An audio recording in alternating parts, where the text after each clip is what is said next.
Hello दोस्तों, कैसे हैं आप लोग। आज मैं एक्सप्लेन करने जा रहा हूँ मूवी एडवेंचर ऑफ टिंटिन। तो आप लोगों का ज़्यादा समय ना बर्बाद करते हुए मूवी को स्टार्ट करते हैं। मूवी की शुरुआत में हम एक टिंटिन नाम के लड़के को देखते हैं जो अपने डॉग स्नोवी के साथ मार्केट में अपनी तस्वीर बना रहा था। टिंटिन उस शहर का एक बहुत जाना माना जर्नलिस्ट था। वहाँ मार्केट में टिंटिन को बहुत ही पुराना 17वीं शताब्दी का एक समुद्री जहाज दिखाई देता है जिसे यूनिकॉर्न नाम से जाना जाता था। वो दुकानदार से उस जहाज को खरीद लेता है और तभी एक आदमी भागता हुआ उसके पास आता है। वो भी उस जहाज को खरीदना चाह रहा था पर टिंटिन उसे बेचने से मना कर देता है। वो आदमी बहुत डरा हुआ लग रहा था। वो उसे कहता है कि इस जहाज से बहुत ही खतरा होने वाला है। वो उसे बचाना चाह रहा है पर टिंटिन फिर भी उसे वो जहाज देने से मना कर देता है। वो आदमी उसे थोड़ा सतर्क रहने को बोलकर वहाँ से चला जाता है। तभी वहाँ एक और आदमी आता है जिसका नाम सकैरिन था। वो भी टिंटिन से उस जहाज को उसे देने को कहता है और इसके बदले में वो उसे मुंह मांगी रकम देने को तैयार था।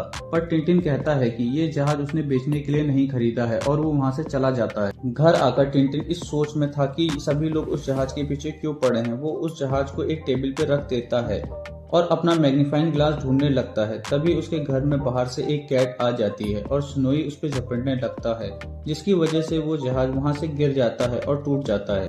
उस जहाज में से पतली सी कुछ चीज गिरती है जो टेबल के नीचे चली जाती है। टिंटिन का उसकी तरफ ध्यान नहीं जाता है। टिंटिन स्नोई को लेकर लाइब्रेरी में चला जाता है ताकि वो उस जहाज के बारे में और पता कर सके। वहाँ वो यूनिकॉर्न शिप के बारे में पढ़ने लगता है। उसे पता चलता है कि 1666 में यूनिकॉर्न के आखिरी कैप्टन फ्रांसिस हैडॉक जहाज को लेकर अपने सफर में निकले थे पर वो कभी अपनी मंजिल तक पहुंच ही नहीं पाए थे। समुद्री लुटेरों ने उन पर हमला किया था और सभी लोग मारे गए सिर्फ फ्रांसिस को छोड़कर। कई लोगों का मानना था कि फ्रांसिस अपने जहाज पर खुफिया खजाने को लेकर जा रहे थे पर असलियत में उस जहाज में क्या हुआ था कोई नहीं जानता। फ्रांसिस ने मरने के वक्त बस इतना कहा था कि एक सच्चा हैडॉक ही इस रहस्य को सुलझा पाएगा। टिंटिन वापस अपने घर आ जाता है पर वहाँ वो देखता है कि उसका जहाज चोरी हो चुका है। वो समझ जाता है कि ये काम सकैरिन ने किया। वो स्नोई को लेकर चुपके से उसके घर पहुंच जाता है जहां उसे अपना जहाज दिखाई देता है। वो उसे उठा लेता है। तभी पीछे से सकैरिन आ जाता है। टिंटिन उसे कहता है कि ये जहाज उसका है और उसने इसे उसके घर से चुराया है। सकैरिन कहता है कि जरा ध्यान से देखो इसे, क्या सही में ये तुम्हारा जहाज है। टिंटिन उस जहाज को गौर से देखता है। वो जहाज बिल्कुल सही सलामत होता है पर टिंटिन का जहाज तो गिरने की वजह से टूट गया था। ये जहाज उसका नहीं था बल्कि उसी के जैसा दूसरा जहाज था। टिंटिन उसे कहता है कि फ्रांसिस ने एक ही जैसे दो जहाज क्यों बनाए थे और कोई इसे चुरा के इससे क्या हासिल करना चाहता है। सकैरिन उसे वहां से जाने को कहता है और उसका आदमी टिंटिन को दरवाजे तक छोड़ देता है। टिंटिन घर आकर देखता है कि उसका घर खुला हुआ है और अंदर सारी चीजें बिखरी पड़ी हैं। स्नोई उसको उस टेबल के नीचे कुछ दिखाना चाहता है। टिंटिन को उस टेबल के नीचे एक पतली सी पेन मिलती है जिसके अंदर से एक पेपर का पर्चा मिलता है। उस पे कुछ लेटर लिखे हुए होते हैं। वो समझ जाता है कि जो लोग इस जहाज को चुराना चाहते थे वो असलियत में इस पर्ची को ढूंढ रहे थे। कुछ देर बाद टिंटिन के दरवाजे पर वो ही आदमी आता है जिसने उसे जहाज लेते वक्त सतर्क रहने को कहा था। वो टिंटिन को कुछ बताना चाह रहा था पर तभी कुछ गुंडे उस पर गोलियों से हमला कर देते हैं और उसे मार देते हैं। उसके हाथ में एक न्यूज़पेपर था जिस पर वो खून से निशान लगा के कुछ बताना चाह रहा था। उस पेपर को लेकर टिंटिन दो पुलिस ऑफिसर के पास पहुंचता है। वो पुलिस वाले उसे बताते हैं कि जो आदमी मरा है वो इंटरपोल का एक ऑफिसर था। वो किसी मिशन पे अपना काम कर रहा था। टिंटिन उस पेपर को देखता है कि उसने उसे कुछ क्लू दिया है। वो सारे लेटर को जोड़कर करबोर्जन नाम का एक वर्ड बनाता है और उससे पूछता है कि क्या उनको इसके बारे में कुछ पता है। वो पुलिस वाले उससे आगे की कार्रवाई करने को बोलकर वहां से चले जाते हैं। रास्ते में उन्हें एक पॉकेट मार मिलता है। वो दोनों उसके पीछे भागने लगते हैं। टिंटिन वहां देखने आता है कि क्या हो रहा है। तभी वो पॉकेट मार उसका भी पर्स चुरा लेता है। उसके पर्स में वही पेपर का टुकड़ा होता है जिसमें नक्शा बना होता है। वो पॉकेट मार अब जा चुका था। तभी टिंटिन को कुछ लोग किडनैप करके ले जा रहे होते हैं। स्नोई उनकी कार का पीछा करता है। वो लोग टिंटिन को एक शिप पे लोड कर रहे थे। वहाँ दो लोग उसकी तलाशी ले रहे थे। तभी वहाँ सकैरिन आता है और टिंटिन से पूछता है कि वो पेपर का पर्चा कहाँ है जो उसे उस जहाज में मिला था। उसके पास भी एक ऐसा ही पेपर का टुकड़ा था और वो दूसरे को ढूंढ रहा था। वो लोग टिंटिन को वहीं बांध कर जाने लगते हैं। स्नोई भी उस शिप में पहुंच चुका था। वो छिपकर टिंटिन के कमरे में चला जाता है। सकैरिन अपने आदमियों से कहता है कि वो लोग कैसे भी टिंटिन से उस पेपर के बारे में पता करे और वहाँ स्नोई अपने दांतों से टिंटिन की रस्सियों को खोल देता है। टिंटिन दरवाजे को अंदर से बंद कर देता है और खिड़की की मदद से दूसरे कमरे में चला जाता है। वहाँ उस शिप का कैप्टन था। वो टिंटिन पर हमला कर देता है। उसे लगता है कि वो उसे मारने आया है। टिंटिन उसे समझाता है कि वो उसे मारने के लिए नहीं आया है। तभी वो आदमी उसे बताता है कि वो इस शिप का कैप्टन है, पर सकैरियन ने उसके आदमियों को खरीद कर उसके खिलाफ कर दिया है। वो उसे अपना नाम हैडॉक बताता है। वो दोनों वहां से भागने लगते हैं। टिंटिन उससे पूछता है कि क्या वो फ्रांसिस हैडॉक को जानता है। वो आदमी उसे बताता है कि फ्रांसिस हैडॉक उसके दादाजी हैं।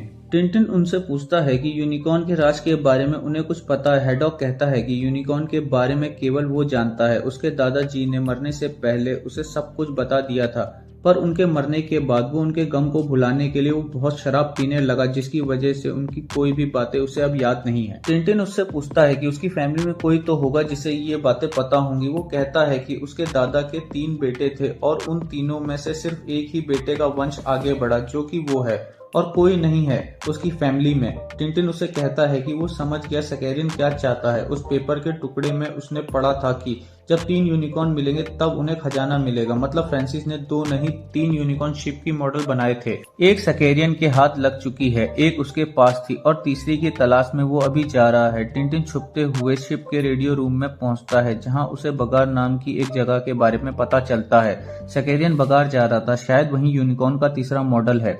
वो रेडियो फ्रिक्वेंसी के जरिए उन दोनों ऑफिसर को मैसेज दे देता है और उसके बाद वो दोनों उस शिप की लाइफ सेविंग बोट को लेकर वहां से भाग जाते हैं। सकैरियन अपने आदमियों से किसी भी हालत में उन दोनों को पकड़ के लाने को कहता है। टिंटिन हैडॉक को बताता है कि सकैरियन बेगार जा रहा है। वहां के एक शेख के पास यूनिकॉर्न का तीसरा मॉडल है। वो हैडॉक को उन्हें वहां तक पहुंचाने को कहता है और खुद वहीं सो जाता है। इधर वो दोनों ऑफिसर उस पॉकेट मार को पकड़ चुके थे और उससे उन्हें टिंटिन का वॉलेट भी मिल चुका था। जब टिंटिन की आंख खुलती है तो वो देखता है कि हैडॉक ने दारू के नशे में उस बोट में आग लगा दी थी और उनकी पूरी बोट बर्बाद हो जाती है।